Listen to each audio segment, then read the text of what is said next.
Mwana wa Mungu, utapata nini ukiving'ang'ania vya ulimwengu huu na ukaipoteza nafsi yako?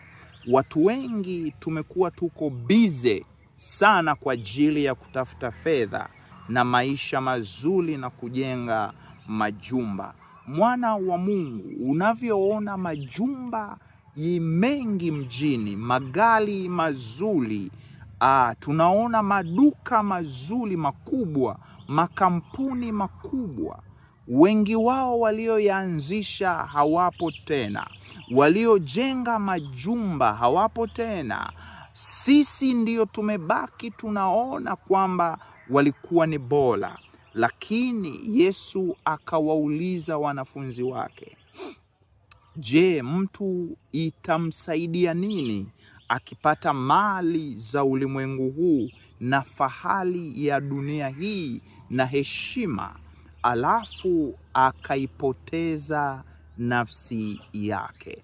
Maana yake Yesu alikuwa anazungumza habari ya wokovu.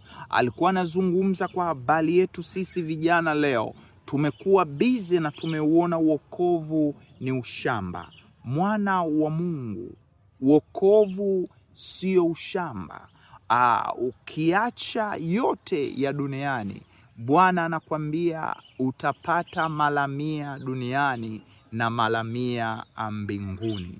Wanafunzi walimuuliza Yesu, tukikufuata tutapata nini? Akawaambia, mtapata uzima wa milele. Maana yake yeye ndiyo mwenye insurance ya uzima wa milele. Mwana wa Mungu, mpokee Yesu kuwa Bwana na Mwokozi wa maisha yako. Neno linasema msisumbukie ya ulimwengu, utafuteni kwanza ufalme wa Mungu na haki yake, na mengine yote haya mtazidishiwa. Tukiutafuta ufalme wa Mungu na haki ya Mungu ikawepo kwenye maisha yetu, tunapata double portion. Mengine yote tunazidishiwa, kwa sababu sisi ni wana wa ufalme. Ufalme unatulinda, ufalme unatujaza, ufalme unatubariki, kwa sababu sisi ni wana wa haki. Na leo nimekuja na habari njema.